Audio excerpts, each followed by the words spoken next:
श्री राधा कृष्णाय नमो नमः। सर्वप्रथम मैं भगवान श्री राधा गोविंद के चरण कमलों की वंदना करता हूँ। आप सभी भक्तजनों को भी सादर नमस्कार करता हूँ। श्री गर्ग संहिता के माधुर्य खंड से आज हम भगवान श्री कृष्ण बलराम के बाल लीलाओं के आगे की कथा का श्रवण करेंगे। आज की कथा में हम बलदेव जी द्वारा प्रलंबसुर नामक दैत्य का वध तथा उसके पूर्वजन्म की कथा, भगवान श्री कृष्ण द्वारा दावानल से अग्नि का पान करके गौवों और ग्वालों की रक्षा करना तथा ब्राह्मण पत्नियों द्वारा श्री कृष्ण बलराम को अन्न का भोग लगाने की सुंदर लीला कथा का श्रवण करेंगे। कथा इस प्रकार से प्रारंभ होती है। राजा बहुलाश बोले, ब्राह्मण, मैंने आपके मुख से गोपियों के चरित्र का उत्तम वर्णन सुना, साथ ही यमुना के पंचांग का भी श्रवण किया जो बड़े बड़े पातकों का नाश करने वाला है। साक्षात गोलोक के अधिपति भगवान श्री कृष्ण ने बलराम जी के साथ ब्रजमंडल में आगे कौन कौन सी मनोहर लीलाएं की, यह बताइए। श्री नारद जी ने कहा, राजन, एक दिन श्री बलराम और ग्वाल बालों के साथ अपनी गौवें चराते हुए श्री कृष्ण भांडीर वन में यमुना जी के तट पर बालोचित खेल खेलने लगे। बालकों के साथ वाद वाहन का खेल करवाते हुए श्री कृष्ण मनोहर गौवों की देखभाल करते हुए वन में विहार करते थे। उस समय वहां कंस का भेजा हुआ असुर प्रलंब गोप रूप धारण करके आया। दूसरे ग्वाल बाल तो उसे ना पहचान सके, किंतु भगवान श्री कृष्ण से उसकी माया छिपी ना रही। खेल में हारने वाला बालक जीतने वाले को पीठ पर चढ़ाता था, किंतु जब बलराम जी जीत गए तब उन्हें कोई भी पीठ पर चढ़ाने को तैयार नहीं हुआ। उस समय प्रलंबासुर ही उन्हें भांडीर वन से यमुना तट तक अपनी पीठ पर चढ़ाकर ले जाने लगा। एक निश्चित स्थान था जहां ढोकर ले जाने वाला बालक अपनी पीठ पर चढ़े हुए बालक को उतार देता था, परंतु प्रलंबासुर उतारने के स्थान पर पहुंचकर भी उन्हें उतारे बिना ही मथुरा तक ले जाने को उद्यत हो गया। उसने बादलों की घोर घटा की भांति भयानक रूप धारण कर लिया और विशाल पर्वत के समान दुर्गम हो गया। उस दैत्य की पीठ पर बैठे हुए सुंदर बलराम जी के कानों में कांतिमान कुंडल हिल रहे थे। ऐसा जान पड़ता था मानो आकाश में पूर्ण चंद्रमा उदित हो अथवा मेघों की घटा में बिजली चमक रही हो। उस भयानक दैत्य को देखकर महाबली बलदेव जी को बड़ा क्रोध हुआ। उन्होंने उसके मस्तक पर कस के एक मुक्का मारा, मानो इंद्र ने किसी पर्वत पर वज्र का प्रहार किया हो। उस दैत्य का मस्तक वज्र से आहत पहाड़ की तरह फट गया और वह सहसा पृथ्वी को कंपित करता हुआ धाराशाही हो गया। उसके शरीर से एक विशाल ज्योति निकली और बलराम जी में विलीन हो गई। उस समय देवता बलराम जी के ऊपर नंदन वन के फूलों की वर्षा करने लगे। नृपेश्वर, पृथ्वी पर और आकाश में भी जय जयकार होने लगी। राजन, इस प्रकार श्री बलदेव जी के परम अद्भुत चरित्र का मैंने तुम्हारे समक्ष वर्णन किया। अब और क्या सुनना चाहते हो?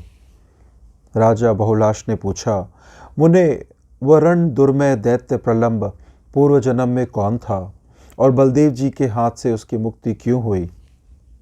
श्री नारद जी ने कहा, राजन, यक्षराज कुबेर ने अपने सुंदर वन में भगवान शिव की पूजा के लिए फुलवारी लगा रखी थी और इधर उधर यक्षों को तैनात करके उन फूलों की रक्षा का प्रबंध करवाया था। तथापि उस पुष्प वाटिका के सुंदर एवं चमकीले फूल लोग तोड़ लिया करते थे। इससे कुपित हो बलवान यक्षराज कुबेर ने यह शाप दिया, जो यक्ष इस फुलवारी के फूल लेंगे अथवा दूसरे भी जो देवता और मनुष्य आदि फूल तोड़ने का अपराध करेंगे, वे सब सहसा मेरे शाप से भूतल पर असुर हो जाएंगे।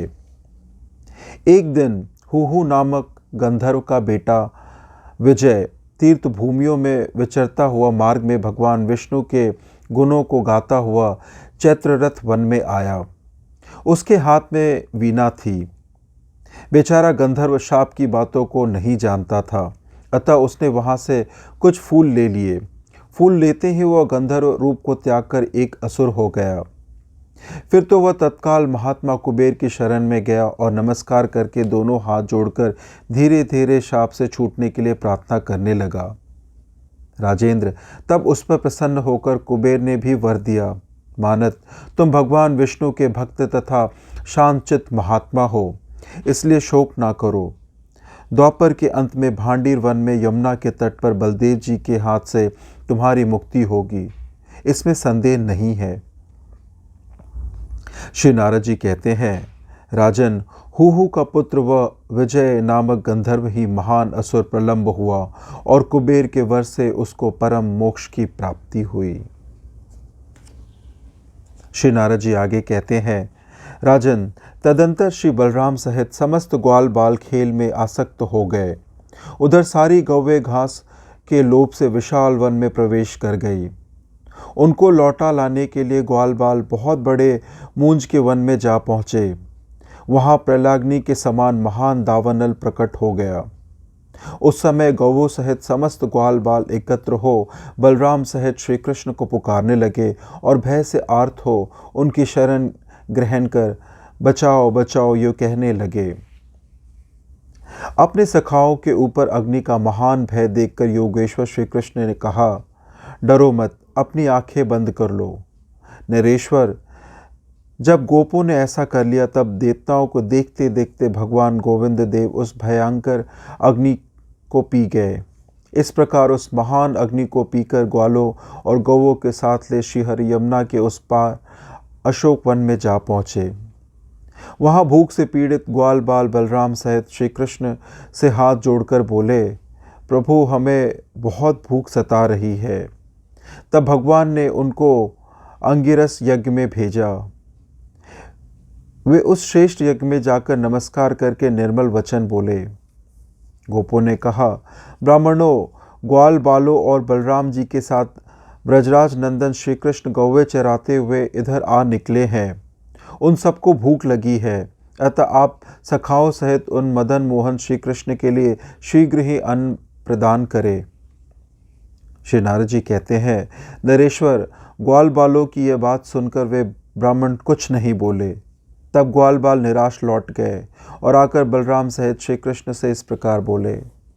गोपों ने कहा, सखे, तुम ब्रजमंडल में ही अधीश बने हुए हो, गोकुल में ही तुम्हारा बल चलता है और नंद बाबा के आगे ही तुम कठोर दंडधारी बने हुए हो।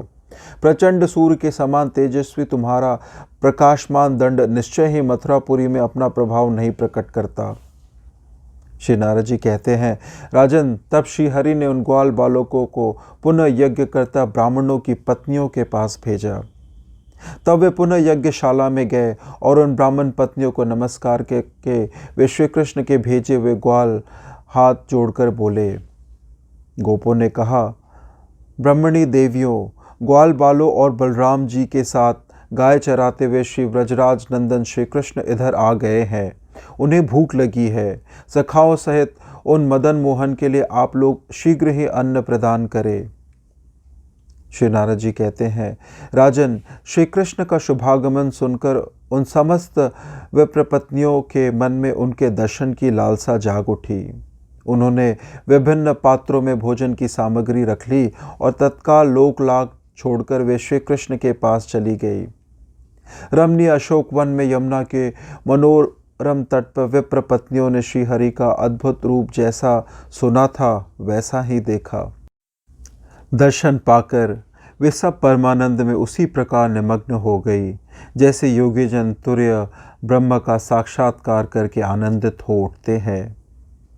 श्री भगवान बोले, विप्र पत्नियों, तुम लोग धन्य हो जो मेरे दर्शन के लिए यहाँ तक चली आई। अब शीघ्र ही घर लौट जाओ। ब्राह्मण लोग तुम पर कोई संदेह नहीं करेंगे। तुम्हारे ही प्रभाव से तुम्हारे पति देवता ब्राह्मण लोग तत्काल यज्ञ का फल पाकर निर्मल हो तुम्हारे साथ प्रकृति से परे विद्यमान परधाम गोलोक को चले जाएंगे। श्री नारद जी कहते हैं, तब श्री हरि को नमस्कार करके वे सब स्त्रियां यज्ञशाला में चली गई। उन्हें देखकर सब ब्राह्मणों ने अपने आप को धिक्कारा। वे कंस के डर से स्वयं श्री कृष्ण को देखने के लिए नहीं जा सके थे। राजन, फिर ग्वाल बालों और बलराम जी के साथ वो अन्न ग्रहण कर भगवान श्री कृष्ण गौवों को चराते हुए मनोहर वृंदावन में चले गए। इस प्रकार से आज की यह उत्तम दिव्य लीला कथा यहीं संपन्न होती है।